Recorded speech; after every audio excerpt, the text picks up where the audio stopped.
magacaygu waa Dr. Yuusuf Cumar Qaalib waxaan ahay dhakhtar lafood iyo kala bedelka jilbaha iyo miskaha dhammaan laabatooyinka imanka waxaan ka shaqeynaa dhakhtar ku yaala Hindiya oo la dhaho Yashooda.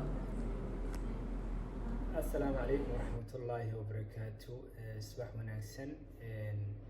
meelaan naga daawanaysaa ma soo dhawaada ku soo dhawaada barnaamijka caafimaadka. waxaan bilaabay barnaamij si toos ah oo la talin caafimaad maalin kasta oo axad ah.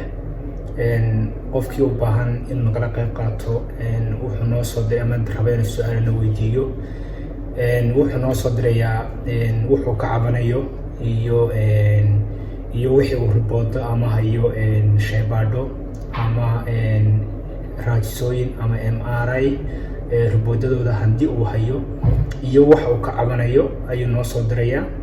kadib waxaanu sameynaynaa waan u soo jawaabaynaa waanaan la xidhiidhnaa insha Allah haddii Ilaahay ka dhigo. marka ku soo dhawaada barnaamijkan cusub ee ah la talinta caafimaadka si online ah oo si toos ah waanu sameynayno dadka si call ah iyo si video call ahaanba oo maqal iyo muuqaalba ah. marka fadlan si aad uga qayb qaadatid waa inaad soo dirtaa ama aad soo gudbisaa qoraal ahaan ama cod ahaanba aad soo duubtaa waxaad ka cabanayso si aad uga qayb qaadato si aad u noqoto dadkaan waqtiga channelska u siinayno ee ka qayb qaadanaya.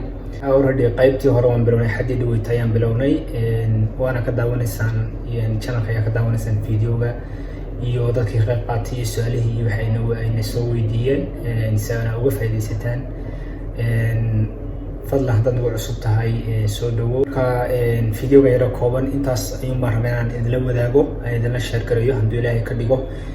videoda sina share gareeya wixii aad su'aal haysaan iyo aan commentiga hoose nagu reebi doontaan.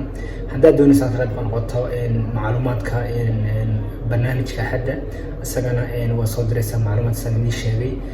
marka inta baan saas ayaan ku dhaafaya iyo wanaagyo kale dambe aad iyo aad waan salaamaya. fadlan sii share gareeya barnaamijka. waa mahadsantihiin.